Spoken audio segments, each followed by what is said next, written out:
Aquí se inicia El Ciudadano TV, con los hechos más sobresalientes de la semana. Noticias.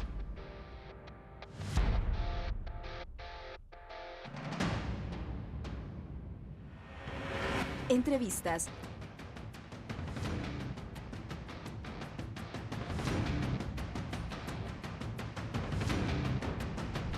Reportajes. El Ciudadano TV es la imagen del gobierno de la Revolución Ciudadana. Bienvenidos.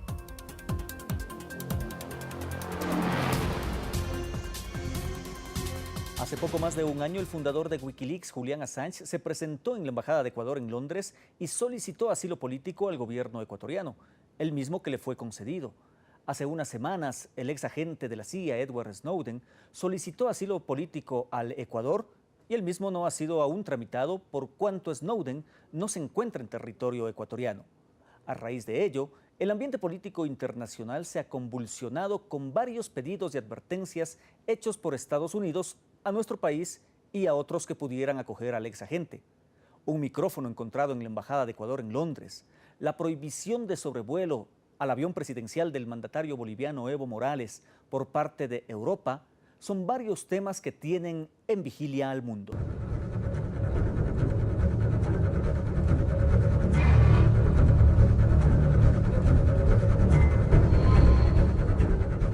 Para analizar estos temas contamos con la presencia de Jimena Ponce, asambleísta por Alianza País y ex ministra de Estado, Javier Flores, abogado especialista en Derecho Internacional y analista político, y Vladimir Sierra, licenciado en Sociología y Ciencias Políticas y doctor en Filosofía.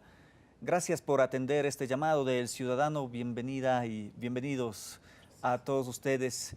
Asambleísta, el mundo está en vigilia, en verdad, sobre estos temas que estamos tratando y que precisamente lleva a presidentes de la UNASUR a poder dialogar sobre aquello de que un avión presidencial haya sido impedido de sobrevolar, de que el tema del espionaje siga en la primera palestra a nivel mundial. ¿Qué está sucediendo en el mundo? Bueno, creo que como usted ha dicho, el mundo está en vigilia no solo por el hecho que se ha dado, sino por lo que representan los hechos. Aquí me parece que hay realmente la injerencia de un país sobre las decisiones soberanas de otros países ante la presunción de lo que a lo mejor pensaron que podía haber ocurrido dentro de un avión presidencial. Se empiezan a tomar decisiones en ciertos países defendiendo intereses de un cuarto o quinto país. Eso creo que es lo que digamos, es el marco general del debate, del escenario en el que nos encontramos, y en este momento Ecuador, por supuesto, al ser el caso referido también a una persona que ha solicitado asilo político a nuestro país. Me parece que aquí lo que está en juego también es, aparte del tema de la soberanía, es la preservación, el respeto a los derechos humanos. Creo que el derecho al asilo está consignado en muchos instrumentos internacionales. Hay una convención específica de las Naciones Unidas y de la OEA respecto al asilo, que una persona al sentir atentada su vida, sentir peligro en su vida, puede solicitar asilo a diferentes países. Estos países pueden otorgarle, o un país puede otorgarle asilo a una persona sin que esto signifique, como dicen los diplomáticos, los expertos en este derecho, relaciones o situaciones inamistosas con los otros países. Son decisiones soberanas que se toman respecto a una persona en la medida en que ésta no esté involucrada en delitos internacionales.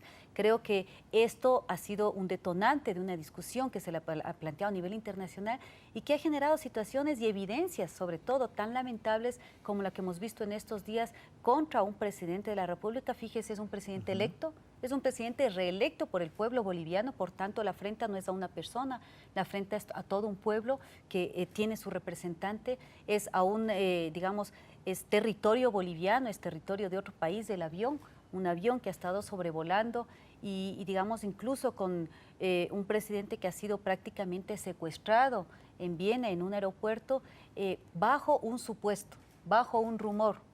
Imagínense lo que sería que los países empiecen a tomar decisiones sobre política internacional, relaciones económicas, sobre un rumor. Significaría que todo el establecimiento de las relaciones todo el esfuerzo de la diplomacia, toda esta técnica jurídica que se va desplegando alrededor de establecer con claridad las relaciones, se van ahora borrando o queriendo sesgarse hacia el responder frente a lo que son rumores. Esto creo que devela sobre todo unas fuerzas políticas internacionales que pretenden mantener o incidir sobre las decisiones de países que las estamos tomando de manera independiente, el caso de Bolivia, el caso de Ecuador, y que ciertas grandes potencias pues pretenden aún ahora mantenerlas como colonias. Javier, pero el debate parece que se va sesgando y se va desviando por parte principalmente del país involucrado en el espionaje mundial, que es Estados Unidos. Es decir, en este momento Estados Unidos no hace ver como lo más importante lo develado por el ex agente de la CIA, sino por precisamente presentar documentos sensibles. ¿Eso es lo que está sucediendo al momento y por qué? Yo creo que en realidad estos actos revelan una profunda asimetría de las fuerzas en las relaciones internacionales. El hecho de que uno piense que a Evo Morales le pueden casi secuestrar 14 horas en Viena después de negarle 4 países de Europa acceso a su espacio aéreo en franca violación a disposiciones del derecho internacional, casi tomándose a burla el hecho de ser él un presidente de un país latinoamericano, y pensar que eso, si se lo hiciera Obama, fuera pues básicamente algo absolutamente impensable, que ni se permitiría y tendría graves retaliaciones. O sea, la asimetría está en que a Evo sí se le pudo hacer eso, y uno puede escuchar incluso las declaraciones de los pilotos del avión de la Fuerza Aérea Boliviana, el avión pidiendo pista para aterrizar en Viena porque ya casi no tenía combustible y corría riesgo el pasaje del avión. Y eso es sumamente grave. Y luego también en el tema de Snowden, darse cuenta que en realidad ese hecho de poder desviar el tema de atención es suficientemente indicativo también de la simetría de las fuerzas, tanto del poder político que persigue, que en otros casos otorga asilo sin ningún problema. Uno puede recordar el caso de los hermanos Isaías o el más reciente de Emilio Palacio, pero que cuando otro miraría hacer esa posibilidad sobre una persona que ellos están buscando, pues observa eso con un doble rasero que nuevamente se demuestra en ese acto y que además se agrava porque no es solo el poder político de otorgar asilo y luego presionar para que otros no lo otorguen, sino que además hay toda una maquinaria alrededor de ello. Por ejemplo, el tema de Evo Morales, solo por señalar un dato, y esto creo que lo mencionaba Jorge Gestoso o Jorge Ramos en redes sociales, ninguna de las 3 cadenas importantes de televisión de noticias de Estados Unidos que abarcan el territorio nacional, ABC, CBS y NBC, transmitieron la noticia de que Evo estaba detenido en Viena. Entonces, para el público norteamericano, 300 millones de personas, sus cadenas principales no transmitieron en ningún momento la información de lo que había sucedido con un presidente de un país de su región. Ninguno. Ese es el nivel de importancia que se le dio al hecho y que suma, pues, a su vez con el hecho de que puedas, como tú planteabas en la pregunta, generar un ambiente en el cual lo que se está discutiendo en realidad no es lo que debería discutirse. Debería discutirse cómo así un país cree que tiene la potestad suficiente para poder espiar a funcionarios de otros países, a ciudadanos de otros países, con tanta impunidad y todavía enojarse porque alguien acaba de revelar ello. Es realmente, como decía el presidente Correa, y creo que lleva razón en esto, no solo es injusto, es inmoral.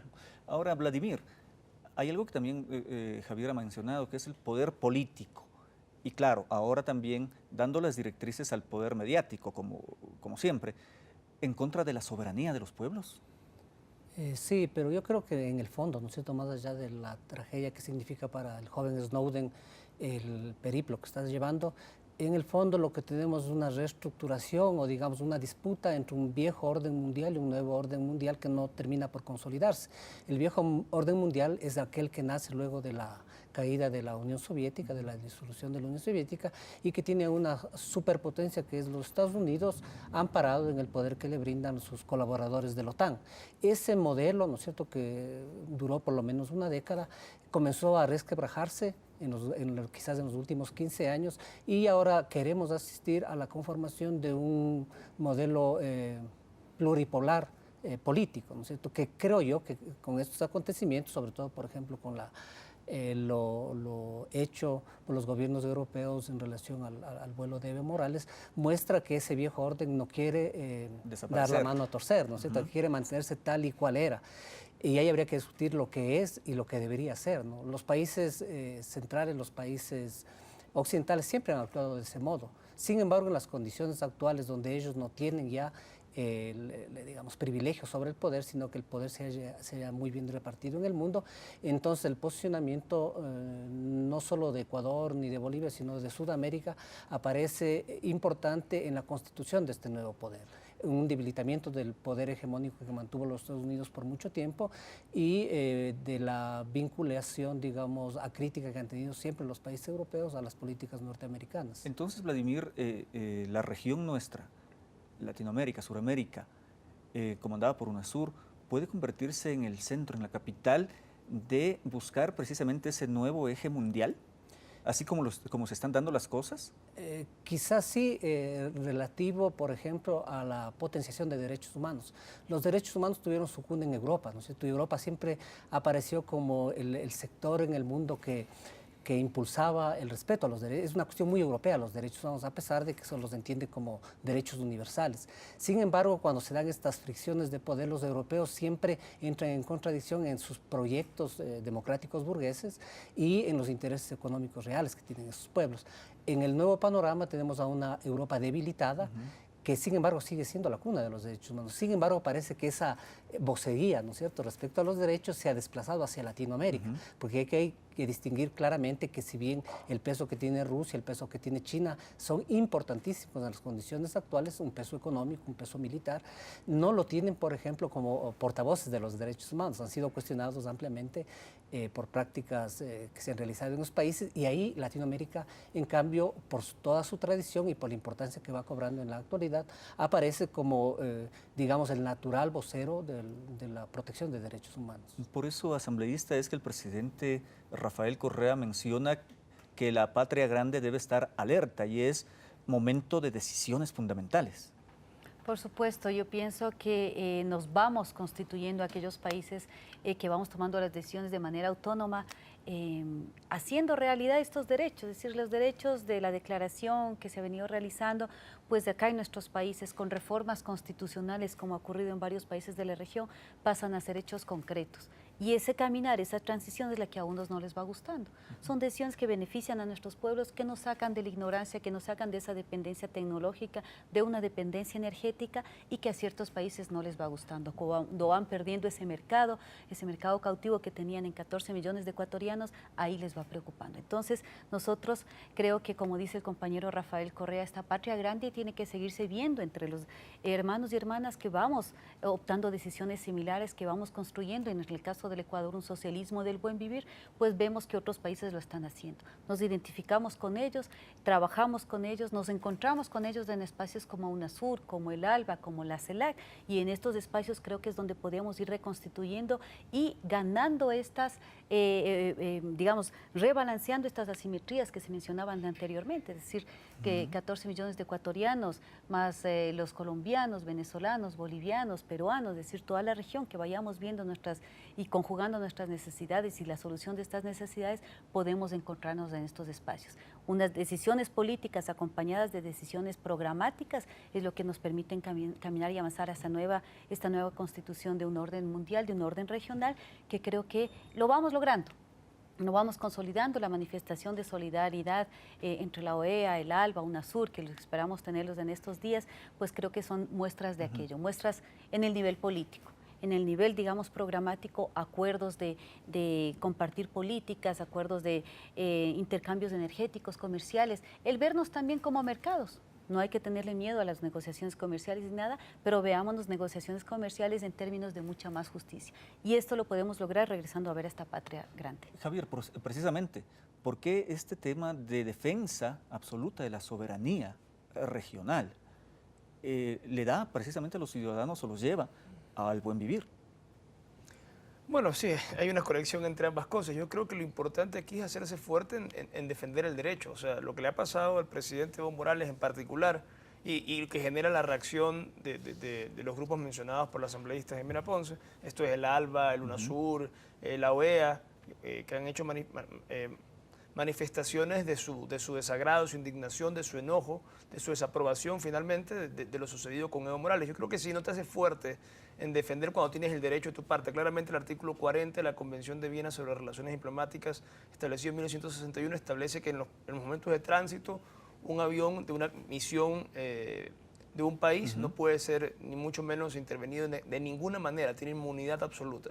Y ese artículo en particular ha sido el que ha sido flagrantemente violado por los países europeos en la medida en que no le fueron otorgando las facilidades para que pueda acceder en condiciones normales a lo que de cualquier manera lo habría hecho si no hubiera sobre ellos una sospecha que resultó totalmente infundada. Entonces creo que si no te haces fuerte cuando tienes el derecho de tu parte, pues lo único que te va a tocar es tener alma de esbirro y agachar la cerviz para recibir el impacto de la fuerza de otro que se hizo dominante, aun cuando no tenga el derecho para hacerlo, porque en este punto lo único que debería haber es realmente por lo menos, y para empezar, unas profundas disculpas por parte de los países involucrados en esto, a lo sucedido al mandatario Evo Morales. Realmente creo que las reacciones tanto de los órganos internacionales, de los ciudadanos en redes sociales, de actores políticos importantes en la región y del mundo, son indicativos de que hay un rechazo fundamental a quienes han tenido también un rol bastante paradójico, hay que decirlo, porque Europa hasta no hace mucho reprochaba a Estados Unidos, la canciller Merkel, Hollande de Francia hacían reclamos a Estados Unidos sobre este tema y luego Francia, por ejemplo, es uno de los países que parece sufrir de esquizofrenia, que por un lado le critica a Estados Unidos estos temas y por el otro está anuente a actuar como comparsa en este tema. Es ridículo. Yo creo que el que lleva la razón en esto es Calle 13, que saluda desde Puerto Rico, que es una colonia americana, a las nuevas colonias europeas de Estados Unidos. Parece que lleva razón. Precisamente, vamos a seguir en el análisis de todos estos temas con nuestros invitados aquí en el Ciudadano TV. Hacemos la pausa.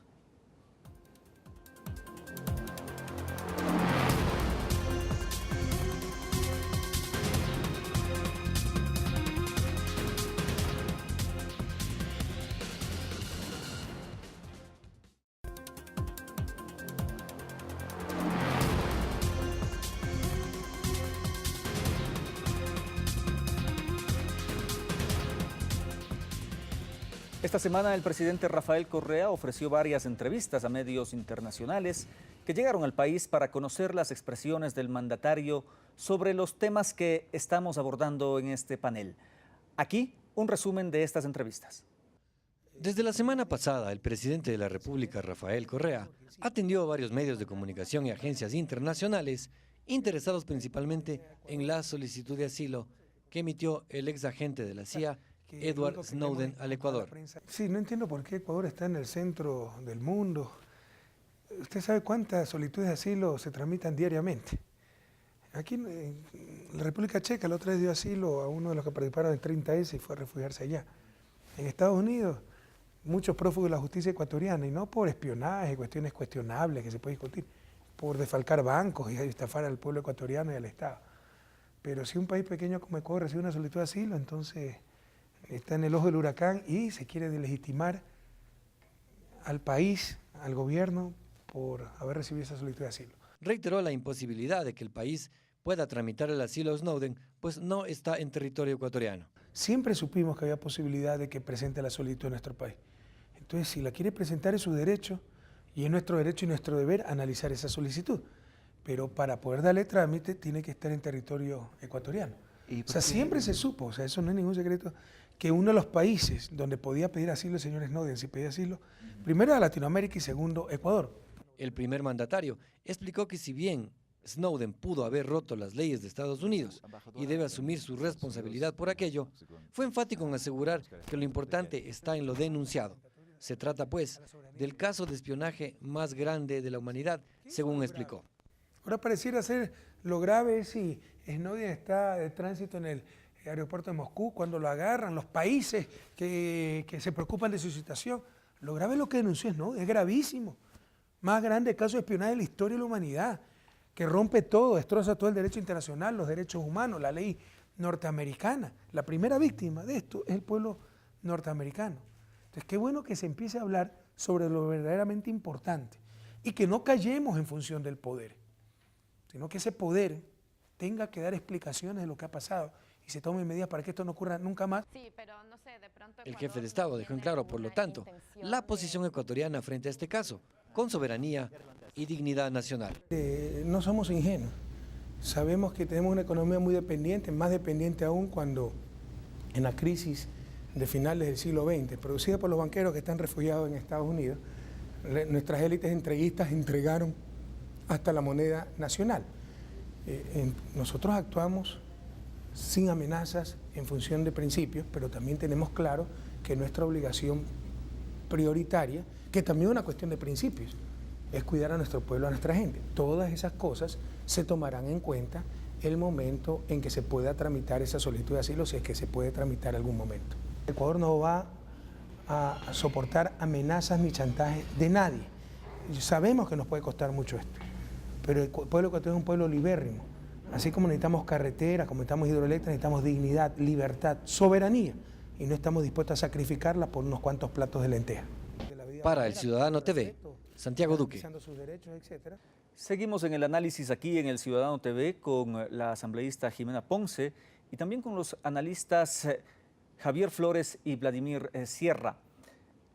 Asambleísta, son momentos en los que se devela prácticamente algo que siempre se ha conocido en el mundo y que es el, si podemos llamarlo de alguna manera, servilismo de naciones hacia la potencia grande que es Estados Unidos. Si han hecho ahora algo contra un presidente como Evo Morales, ¿qué puede suceder con un ciudadano perseguido al momento, buscado, como es el ex agente Snowden? Así es, ¿y qué puede suceder con ciudadanos y ciudadanos? Porque hay categorías A y B para ciertos países. Ya se mencionaba anteriormente el caso de Isaías, de los Isaías, con toda la debacle que significó acá el tema Filambanco, con lo que representa para nuestro país, un proceso que se ha seguido durante años, y el caso de Emilio Palacio. Protegidos, encubiertos, bien cuidados, con oportunidades de tener incidencia internacional en prensa, en medios, atacando a nuestro país. Y vemos por otro lado un contratista, digamos, de la CIA que devela formas de espionaje que tiene incluso para los países que ahora han sido funcionales a los intereses del imperio, a los intereses de Estados Unidos, y vemos ese doble comportamiento. Bueno, quizás, ya se los decía aquí anteriormente, no doble, ha sido el comportamiento de siempre, pero que ahora se lo ha hecho un poco más evidente. Creo que ese pensamiento colonialista poco a poco se lo va desterrando, y países como los nuestros vamos, yo creo que posicionando los temas de manera con mucha fuerza. Nuestro país ha sido muy claro, muy contundente, el compañero Rafael Correa, de posicionar el tema, por ejemplo, del bloqueo a Cuba, del bloqueo que se ha tenido durante décadas el pueblo cubano, no digamos el gobierno, el pueblo cubano que ha sufrido toda esta pérdida de la posibilidad de tener insumos para la producción a través de un bloqueo. Violación continua de los derechos humanos, y esto ha sido posicionado en instancias internacionales que no les han tratado nunca. Ese tipo de actitudes que vamos teniendo como países representados por los gobiernos democráticamente electos son las que no van gustando a estos imperios y a estas colonias que actúan de manera funcional. Nosotros pues seguiremos, yo creo que hermandándonos no solo entre los gobiernos, sino entre los ciudadanos y ciudadanas. El respeto a los derechos humanos, que para nosotros no es solo una categoría esotérica o teórica de la definición más perfecta de los derechos humanos, sino el ejercicio más perfecto de los derechos humanos en la práctica, en la política pública. A eso es a lo que nos dedicamos. Si eso les duele a unos otros países, pues seguiremos parándonos fuerte, seguiremos siendo como un pueblo digno, tomando nuestras decisiones que nos correspondan. Desde lo que nos compete como asambleístas, estamos en estos días tomando decisiones desde la Asamblea Nacional de un respaldo hacia el hermano pueblo boliviano, hacia el presidente electo y reelecto de Bolivia, convocando a los otros parlamentos para también tener pronunciamientos similares, de tal manera que nos permitan las decisiones autónomas, bueno, no que nos permitan, que escuchen las decisiones autónomas, y que advertir que nosotros vamos a seguir en esta vía de autonomía, de independencia y de soberanía. Vladimir, ¿por qué no han salido abiertamente y frontalmente organismos defensores de derechos humanos en el caso Snowden? Quizás porque el tema de los derechos humanos se centra en una persona, ¿no? Y si bien, digamos, la opinión pública mundial ha dado mucho espacio para tratar el tema personal, el tema de los derechos humanos, no es el tema de fondo. Hay temas mucho más interesantes que son esta nueva arquitectónica que se va construyendo del orden mundial, que es, desde mi punto de vista, y creo que sí se lo debe tomar, más relevante que las dificultades que puede tener esta persona, Edward Snowden, en cuanto a la preservación de sus derechos, ¿no? Sin embargo, a mí me interesa mucho tratar el tema de la soberanía que tú decías, porque me parece que esta institución, la soberanía, que tiene su origen en el nacimiento de los Estados-naciones europeas hace unos 200 años, se fue como erosionando en la Europa, donde se constituyó a través del, digamos así, de la ampliación de los flujos mercantiles y políticos, y fue debilitándose de tal modo que hablar de soberanía en la actualidad en el mundo europeo pierde sentido. Sin embargo, es interesante que en cambio en los países latinoamericanos el término haya tomado la posta, por decirlo así. ¿Por qué? Porque me parece que está muy vinculado con la creación del estado de bienestar. Soberanía y estado de bienestar son como instituciones que se fueron conformando históricamente en conjunto. En la actualidad, digo yo, no se puede hablar, por ejemplo, de cierta soberanía francesa respecto a los intereses norteamericanos, porque lo que prima ya son más bien fusiones de intereses económicos, políticos, que hacen de ellos un bloque, así no esté establecido formalmente, ¿no? Es curioso cómo ese término ha migrado a los países latinoamericanos y se lo ha vuelto a posicionar en el mundo a través de este tipo de digamos, problemas internacionales. Sin embargo, me parece que lo que debe apuntalarse en Sudamérica es, digamos, una vocería, pero como región, ¿cierto? Es decir, una suerte de autonomía latinoamericana, y en eso me parece que el discurso de la presidenta Cristina Fernández es el más adecuado, ¿no es cierto? El problema no es de Ecuador, el problema no es de Bolivia, sino el problema es sudamericano, o podríamos decir el problema es de las regiones centrales del mundo que están perdiendo su economía, y ciertas regiones en el mundo que están posicionándose en este nuevo mapa geopolítico. Es decir, unificar los discursos, todo lo que se ha dicho desde Argentina, desde Ecuador, desde Bolivia, unificarlo en una sola voz para que el mundo conozca el clamor de soberanía, de respeto a su soberanía que tiene la región. Pero ¿qué va a pasar, Javier, de aquí en más, después de todo esto que ha sufrido el presidente Evo Morales, la vulneración a sus derechos, a su dignidad como mandatario de un país? ¿Qué sanciones? ¿Qué va a pasar en el ámbito internacional? Bueno, como decía, creo que Niels Bohr, es difícil hacer predicciones, sobre todo sobre el futuro. Es muy complicado saber qué pueda pasar de aquí a 5 días en un contexto en que muchas cosas pueden cambiar, en que nuevos hechos pueden revelarse, en que nueva información puede surgir, nuevos contrastes o fricciones pueden aparecer en función de lo que se diga o se deje de decir en un lado y en otro de este debate, de este acontecimiento, porque realmente ha movido muchas atenciones, mucho caudal político en los últimos días, involucrando a los actores más relevantes del mundo político, ¿no? El presidente Obama, el presidente Putin, los gobernantes de China, bueno, también el rol que está jugando América Latina en todo esto. Yo creo que el concepto de soberanía para América Latina es básicamente el de tomar decisiones autónomas en materia política, en materia regional, el poder tener una visión de conjunto, que creo que difícilmente ha sido algo que ha caracterizado a la región, y si lo ha caracterizado anteriormente era para cosas atroces como el Plan Cóndor. O sea, creo que es el momento en el cual se debe dar instituciones que puedan reflejar mucho más los intereses propios de la región que lo que en su momento fue la OEA durante los años 60 o 70, o lo que fueron las alianzas en su momento de las dictaduras de la región, que como se sabe, unas y otras no abundaban en beneficios para los propios países, sino más bien estaban en función de intereses externos a la región o de intereses contrarios a cierta porción de sus ciudadanos, por la razón que fuera en esos años.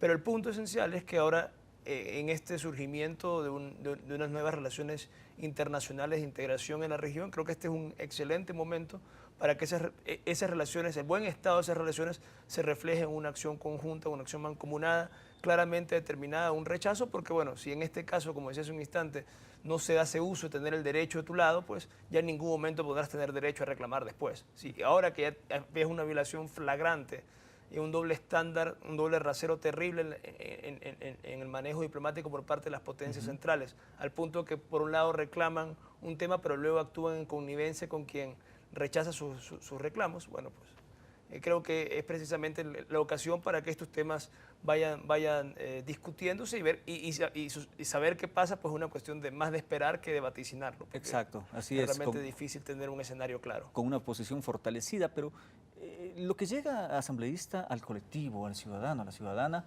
a través de medios de comunicación, no es precisamente, a través de medios de comunicación mercantilistas, no es precisamente este concepto de soberanía de los países de la región, de Ecuador, sino es un concepto que ellos tratan de ubicar como de protagonismo, de querer ser protagonista o tener, como se suele decir comúnmente, los 5 minutos de fama en el ambiente mundial.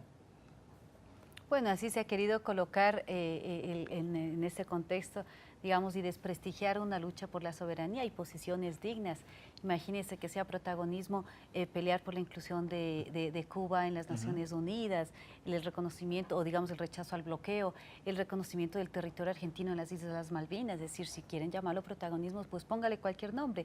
El caso es que a lo mejor se constituyen en eso porque realmente se va construyendo historia y se va a tomar decisiones o se promueven decisiones que van a trascender en términos de los derechos que tenemos los pueblos. Asambleísta, usted que está en contacto permanente con ciudadanos, con el pueblo, por su gestión en definitiva, ¿ese mensaje que quieren posicionar cala en los ciudadanos? Bueno, yo creo que el mensaje de la soberanía, de la patria, de la esperanza, que antes eran palabras etéreas que uno tenía que ir a buscar en el diccionario a ver qué significaban, hoy tienen sentido. Hoy la gente los ve, los vive en la calle. Cuando hacíamos campaña, yo decía muy alegremente, bueno, para nosotros es facilita la campaña, porque uno va caminando y dice, aquí está el dispensario de salud, aquí está la escuela, aquí están los chicos que van a la escuela, la gente que antes eran vendedores informales, que se llamaban, o autónomos, ahora tienen unos kioscos, aquí está el tema de seguridad social. Entonces, para uno, digamos así en términos muy alegres, como digo, trato de ser absolutamente optimista, decía, nos fue muy fácil hacer la campaña. La gente ve que la palabra soberanía, que la palabra dignidad, que la palabra libertad tiene concreciones. Yo digo, y a veces en los medios nos colocan, de la dignidad no se come, con este tema de la TPDA y de la renuncia soberana que hemos hecho a un tratado que no nos ha beneficiado, sino que nos ha venido básicamente chantajeando. De la dignidad sí se come.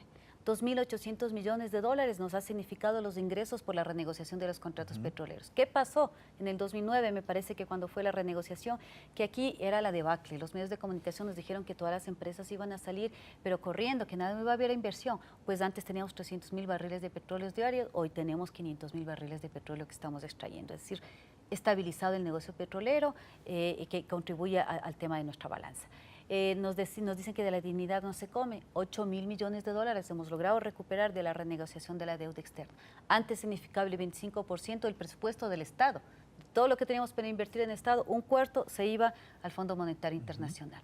Ahora nosotros estamos con menos, con un 4% en el tema de entrega, digamos, de pagos a la deuda externa, y el resto ¿a dónde se fue? Se fue a inversión social. Esos 2.800, esos 8.000 millones, esa recaudación tributaria, que es energía, que es soberanía, que es decisión política, que es dignidad, pues también se está invirtiendo en lo social. Así que la gente ahora, esas palabras adquieren sentido. No es un tema etéreo, no es un tema que nos sirve para cantar himnos patrios, es un tema que nos sirve para concebir que la patria es la que nosotros vayamos haciendo y en la que nosotros vamos haciendo, pero en la medida en que tenemos oportunidades y esos derechos se ven cumplidos. Y esas palabras, Vladimir, también van adquiriendo sentido en Europa con lo que vemos actualmente o desde hace muchos años atrás, crisis económica, crisis política, el surgimiento de los indignados. En este momento acabamos de conocer un golpe de Estado en Egipto.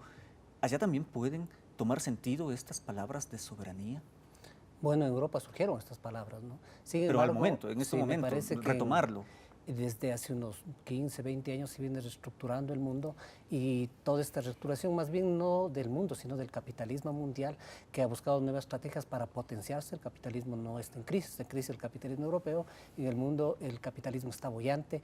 Esta reestructuración del capitalismo explica, por ejemplo, la famosa primavera árabe, los gobiernos progresistas latinoamericanos, incluso la crisis europea. Tiene que ver con una reestructuración necesaria del capitalismo que ha migrado a lugares donde todavía puede expandirse. Europa ya no era un espacio propicio para la expansión del capitalismo, y digamos, con la desaparición de la Unión Soviética se ha comenzado a desmantelar el estado de bienestar, que fue lo mejor que había creado la democracia burguesa moderna para cumplir con las aspiraciones de sus ciudadanos. En ese contexto, términos como dignidad, digamos, la discusión sobre la dignidad es propia de la filosofía moral europea. Sin embargo, se ha resquebrajado a tal punto que la búsqueda, por ejemplo, de un empleo ahora en Europa es un acto de dignidad. Como digo, en ese contexto de, digamos, reacoplación del capitalismo, también hay una reacoplación, un reacomodo de los discursos sobre este sistema, digamos, discursos políticos y discursos morales. Me parece que Latinoamérica ahora se constituye, o por lo menos Sudamérica, en el espacio adecuado, idóneo, para seguir propulsando ese tipo de discursos que, digo, a nivel, en el contexto mundial son, digamos, relativamente débiles. Cuando Europa era un espacio de desarrollo pujante económico, tuvimos la sensación de que discursos dignidad, de derechos humanos, digamos, el discurso moral europeo se volvía universal, pero no es universal. Es más bien un discurso muy localizado que tiende a debilitarse, y me parece que en estos instantes es Sudamérica, por toda la conexión que ha tenido con el mundo europeo, histórica, a través del colonialismo, quien se ha apoderado de este discurso y lo va propulsando con, digamos, matices propios de nuestros pueblos. Me parece correcto porque, como digo, donde debería mantenerse con fuerza se está perdiendo, y entonces es el momento de que nuestros pueblos puedan impulsar este discurso que, según entiendo, como decía Jimena, no solo tiene que ver con una digamos, con una aspiración ético-moral, sino que tiene que ver o está conjugada con aspiraciones y proyectos económicos, políticos, sociales, porque si no carecería de fundamento. Vamos a hacer una pausa en este momento, volvemos en nuestro tercer bloque para analizar otros temas de interés nacional, ahora internacional, con respecto a todo lo que está sucediendo. Nos falta analizar temas como la renuncia a las preferencias arancelarias por parte del Ecuador, un micrófono colocado en la Embajada de Ecuador en Londres y la postura de UNASUR reunida en Cochabamba, Bolivia, sobre lo sucedido con el presidente Evo Morales. Esto es El Ciudadano TV.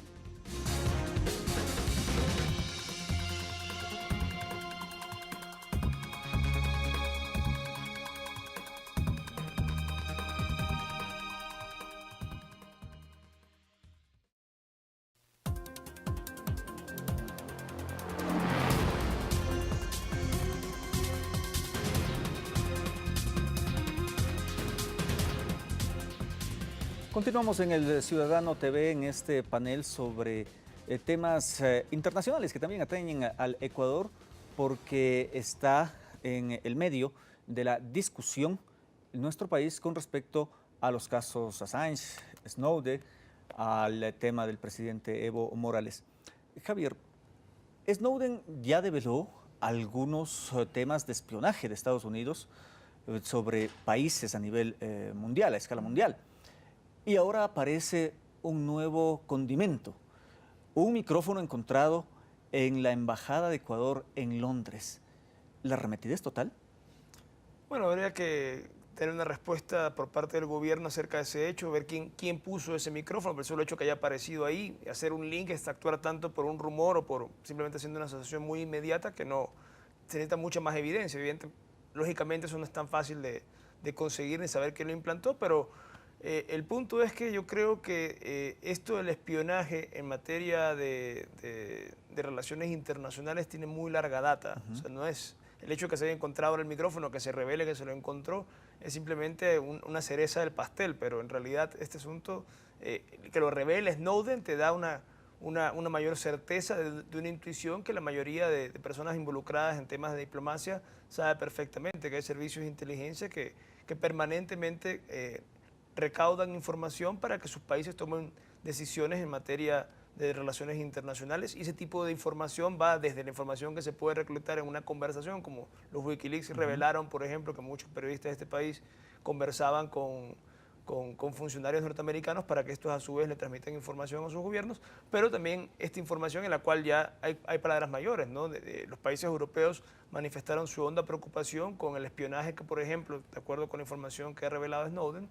se hace a las embajadas de países europeos en territorio norteamericano, por ejemplo, o tanto más preocupación debería provocarnos el hecho de que Estados Unidos se sienta con libertad de poder grabar información de teléfonos móviles o tener información de llamadas hechas en otros países en relación con lo que ellos consideren seguridad nacional. Yo creo que el tema de la seguridad nacional hay que verlo incluso en perspectiva de lo que la propia jurisprudencia de la Corte Suprema de Estados Unidos ha dicho en la materia cuando se ha revelado información sensible antes. Cabría recordar que Estados Unidos es probablemente, mejor dicho, en la historia de Estados Unidos, el único presidente que tuvo que renunciar fue precisamente por un tema en el cual quiso ampararse en la seguridad nacional y terminó violando derechos civiles de sus ciudadanos con el caso Watergate, también sacado a la luz por la prensa, y luego la Corte falló en un caso muy famoso, se llama Pentagon Papers, que la información que se había revelado por periódicos como el Washington Post en aquel entonces era preferible a tener que soportar el hecho de que el ciudadano no tenga esa información,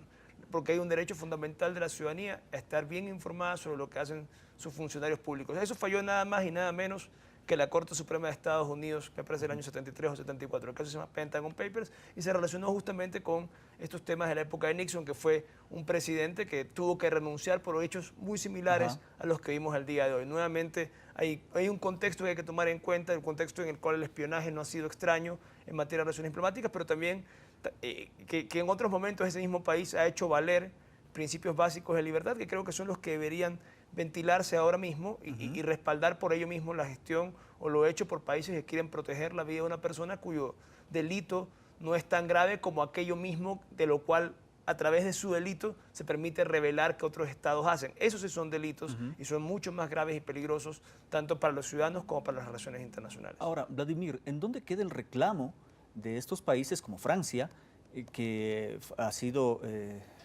espionada, que ha sido detectada por parte de Estados Unidos, sus embajadas? ¿En dónde queda el reclamo de estas naciones que luego, posteriormente, atienden un pedido orden de Estados Unidos de evitar que un avión presidencial sobrevuele por su espacio aéreo? Quedan en mera formalidad diplomática. Siempre, desde que se creó la OTAN, los países de la Europa Central han sido aliados incondicionales de las políticas norteamericanas, pero se necesita jugar en el espacio internacional a tener cierta distancia y autonomía, ¿no? La confrontación que se abrió con la revolución del 17 entre los Estados Unidos y la Unión Soviética logró o digamos exigió crear este tipo de bloques, ¿no? La Unión Soviética y sus países satélites, Estados Unidos y sus países satélites. Entonces, digamos así, lo que ha manifestado la canciller Merkel o los representantes políticos de los otros países es mera formalidad diplomática, porque así debe ser, ¿no es cierto? Sin embargo, es obvio que los intereses militares, los intereses económicos, los intereses estratégicos norteamericanos están respaldados por las potencias europeas. Ahí no hay que confundirse, ¿no? A pesar de, como digo, es contradictorio porque Francia, por ejemplo, es el país que ha impulsado, o la misma Alemania, que ha impulsado desde siempre derechos humanos, autonomía, respeto, que ha construido democracias bastante logradas. En cuestiones ya estratégicas no pueden presentar ese tipo de autonomías porque sus intereses están subyugados a los intereses de Norteamérica. Asambleísta, y quien sí no se ha subyugado es precisamente el Ecuador, que renuncia a las preferencias arancelarias, que hizo el anuncio precisamente a la renuncia a la ATPDA. ¿Qué significa esto? ¿Qué mensaje se le da al mundo? Bueno, yo creo que un mensaje hacia adentro, un mensaje hacia afuera de que no podemos permitir que existan todavía instrumentos de supuestas relaciones comerciales que lo que son instrumentos políticos. Cada vez que hemos querido tomar una decisión autónoma, soberana como gobierno, una decisión política, que por supuesto como política afecta a los intereses de la mayoría de ecuatorianos, en este caso en positivo, pues hemos tenido el dogal de la ATPDA. Les renuevo, no les renuevo, negociaciones de 2 años que ni siquiera son convenientes para los empresarios. Un empresario, un floricultor, alguien que está trabajando con camarones en todo este tema de la siembra y la cosecha, necesita perspectivas de futuro, necesita conocer con un poco más de certezas qué va a ocurrir en el futuro y así puede planificar su producción. Creo que si el ATPDA no ha ayudado en ese sentido, porque han sido negociaciones que además interrumpidas por decisiones políticas, pues ahora el gobierno las asume como políticas públicas. Hay más tranquilidad para el sector productivo, algunos de ellos que se han pronunciado de que como política pública se conocerá entonces certezas. ¿Por qué? Porque estamos 4 años reelectos, porque hay sintonía entre el Ejecutivo y el Legislativo y por supuesto hay un proyecto político con el cual venimos de manera coherente desde hace 6 años.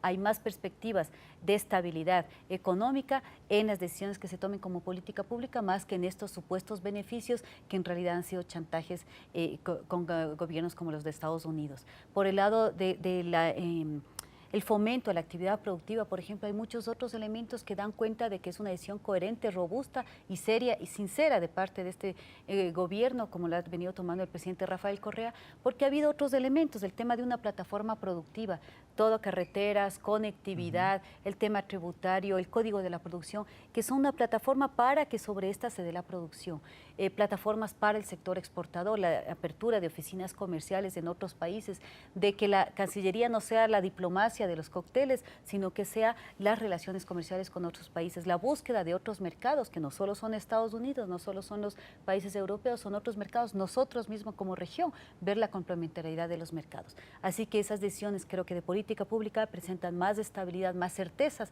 al sector productivo y exportador que las que hemos estado sujetos a la ATPDA.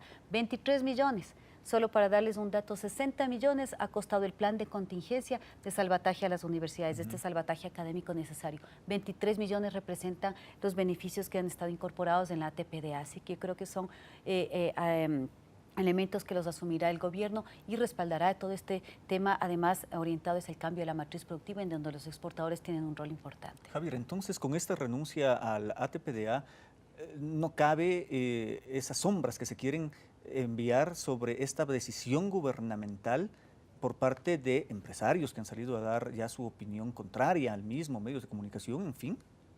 Yo creo que en la medida en que tengas un plan de contingencia no debería haber mayor preocupación en realidad. Pero funciona igual cuando vas a hacer un desalojo de familias que tienen una invasión, por ejemplo. No simplemente puedes mostrar el lado represivo del poder del Estado, no solamente puedes mostrar el hecho de decirte ya esto no va y renuncio unilateralmente, sino decir tengo un plan que puede suplir lo que antes había. Y creo que en la medida en que el gobierno tenga esa perspectiva de hacer las cosas, de si actúo represivamente tengo un plan para satisfacer las necesidades, por ejemplo, de personas que no tienen vivienda, o si desafío al país que me da estas medidas porque las considero que son chantajistas, porque no me dejan tener una política económica y soberana, pues me parece que está en pleno derecho el Estado a hacerlo, pero al mismo tiempo tiene la obligación de planear un plan de contingencia, de desarrollar un plan de contingencia a lo largo del tiempo que permita que esta pérdida, de alguna forma, de un beneficio, por mínimo que sea, tenga un debido correlato en medidas tomadas precisamente para paliar la pérdida que eso significó. Entonces, si el gobierno está en vías de hacerlo, entiendo que va a enviar un proyecto económico urgente al legislativo para que lo discuta, pues me parece que es una medida perfectamente dentro del ámbito de las responsabilidades de un gobierno que actúe soberanamente. Vladimir, y el hecho de que el gobierno ofreció precisamente a raíz de esta renuncia el apoyo económico con 23 millones de dólares a los Estados Unidos para para asesorar en temas de derechos humanos. Hay mucha gente que ha manifestado que es una afrenta hacia los Estados Unidos, una provocación. ¿Podemos catalogarlo así? No creo que se trata de una sana ironía y que está, digamos, muy bien planteada, ¿no? Porque, como nos comentaban aquí, los beneficios no son tan significativos, ¿no? Y haber perdido estos beneficios lo único que va a hacer es algo que ya se venía haciendo y es la reorientación productiva del país. Los productores se han visto afectados de algún modo con la decisión que ha tomado el gobierno, han mostrado una actitud bastante vasalla que debe ser criticada porque apuntalar la dignidad debe estar por sobre esos intereses económicos, ¿no?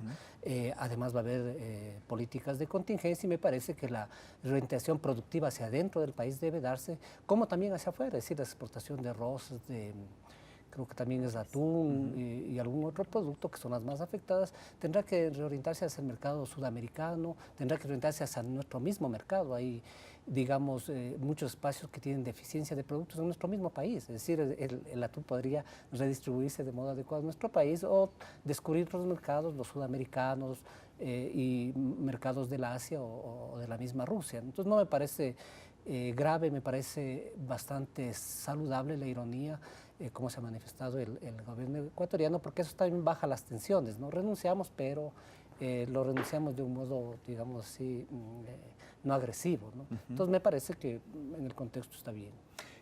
Si bien es cierto, Javier, manifestaba que no se puede avisorar lo que puede pasar, no se puede tener la certeza de lo que pueda pasar, sin embargo, asambleísta, en esta connotación internacional, en esta vigilia mundial, si se quiere, ¿qué es lo que los ecuatorianos pueden esperar por parte de la gestión de su gobierno? Bueno, yo creo que en estos momentos lo primero a lo que convocamos es a la unidad, es a pararnos duros, a pararnos firmes en el destino que hemos tomado como pueblos. Siempre yo digo, nosotros estamos en procesos de revolución, así nos llamamos, y una revolución que hemos escogido como pueblo hacerlas en democracia. Hemos visto otros intentos de revolución mediante otros sistemas, mediante la Fuerza Armada, con éxito, sin éxito, un poco más cortos de duración, y vemos que ahora el camino ha sido escogerla hacerla en democracia, y en esa medida nos estamos moviendo. Y pienso que de las palabras que nos comentaban anteriormente, no solo tenemos el derecho que nos asiste, entonces tenemos que actuar en derecho, pero tenemos también que actuar por los derechos y tenemos que actuar también derechito, es decir, coherentes con el proyecto político. Es eso lo que nos ha permitido en nuestro caso la estabilidad y en muchos de los otros países que hemos escogido. Una reforma constitucional para decir el Estado lo definimos de otra manera y esa otra manera la tenemos que ir construyendo. Ir coherentes con ello, cada uno de los derechos constitucionales, bajarlo a hechos de la vida cotidiana y ese me parece que es lo que nos permitirá seguir parándonos fuerte. En estos momentos me parece que también es necesario expresiones de solidaridad. Ya vemos que los pueblos se están expresando. En el Twitter acabamos de ver que en Bolivia no se va a celebrar el 4 de julio en la Embajada Norteamericana. Me parece una cuestión bastante interesante que se empiecen a tomar ese tipo de medidas, que sepan que la gente no está contenta con ese tratamiento de colonias a los países que somos absolutamente respetables de esas decisiones que vamos tomando. Creo que es necesario que nos paremos, que alcemos a ver que nosotros somos capaces de labrar nuestro propio destino. Si bien no lo podemos ir midiendo, tenemos la incertidumbre generada por la misma medición, creo que sí podemos ir creando las condiciones para que los resultados sean absolutamente favorables. Vladimir, ya para concluir con este diálogo, entonces, estamos alertas de lo que suceda. Y ya que decía los mensajes, hablaba Javier, alerta a los mensajes que nos dan precisamente las decisiones que se toman a escala mundial. Sí, bueno, estamos viviendo, y esto es bastante trillado, vivimos globalizados, ¿no es cierto? Y podemos ver, por ejemplo, en los medios de comunicación, a veces The Guardian, Russian Today nos dan información, digamos, no más veraz, pero digamos, sí con mayor prontitud que medios locales, nacionales, ¿no es cierto? Entonces la comunicación se ha globalizado y, por ejemplo, frente a estos acontecimientos, que me parece que es un momento en un camino bastante largo que está determinando una nueva arquitectónica política mundial, estos medios van a seguir jugando papeles importantes, ¿no? En cuanto a la descontextualización, me parece que, por un lado, es inevitable. Los medios son estructuras que por su misma conformación tienden a descontextualizar, porque el espacio que tiene un periódico, la televisión, etcétera, en esos espacios no se puede reproducir los mensajes en su totalidad. Eso por un lado, entonces, de algún modo es inevitable. Pero también los medios que funcionan en el capitalismo tienen como finalidad vender, ¿no es cierto? Sacar usufructo de las noticias. Las noticias son mercancías y como toda buena mercancía tienen que ser maquilladas. Es por eso que a veces en este intento de tener mejores mercancías, los medios tienden como digamos así, a no ser fieles a las noticias. Entonces hay que enfrentar estos dos niveles bastante difíciles para tener una opinión pública verdadera, más próxima a los acontecimientos. Es extremadamente complejo por estas dos razones. Muchas gracias a ustedes por atender el llamado del Ciudadano TV, analizando temas de connotación nacional e internacional y a estar muy atentos en lo que se viene a futuro. El jueves anterior, el presidente Rafael Correa inició un llamado a la UNASUR para reunirse y para analizar lo sucedido con el presidente Evo Morales. En esa reunión estuvo un equipo de El Ciudadano y nos trajo el siguiente resumen. Les dejamos con el video y les esperamos en una nueva cita del Ciudadano TV la próxima semana. Hasta entonces. Tercero, exigimos a los gobiernos de Francia, Portugal, Italia, España, expliquen las razones de la decisión de impedir el sobrevuelo de avión presidencial del Estado Plurinacional de Bolivia por su espacio aéreo. Esa fue la contundente respuesta de la UNASUR ante la situación a la que fue sometido el presidente de Bolivia, quien fue impedido de sobrevolar en varios países de Europa, convirtiéndolo virtualmente en un rehén y poniendo en riesgo su vida. Nos informa nuestros tripulantes, nuestros pilotos del avión, que nos había prohibido aterrizar en Portugal por razones técnicas. Ahora me doy cuenta que no eran por razones técnicas, sino por razones políticas. Y la posición del embajador de España en Austria era muy preocupante. Se nos acerca y me dice: presidente, he venido a revisar el avión con dos funcionarios de la embajada de España. Yo dije, ¿qué tiene que revisar? Yo dije, no conozco a ese tal señor Edward Snowden. Por esta grave afrenta al pueblo boliviano y latinoamericano, el presidente de Ecuador, Rafael Correa, convocó a la reunión extraordinaria de jefes de Estado de la UNASUR, y la convocatoria tuvo su respuesta inmediata, con la presencia en Cochabamba de gran parte de los líderes latinoamericanos, quienes fustigaron el accionar de los 4 países de Europa. El relato realmente es feo, es escalofriante por momentos, porque además tuvieron la suerte de que Viena, en este caso Austria, autorizara el descenso de la nave, pero por lo que relataba el presidente Morales, tal vez no hubieran tenido la autonomía suficiente para retornar a Rusia, que era el punto de partida. Para ser benévolo, metieron la pata. Se equivocaron de medio a medio. Creo que se comieron un tornillo.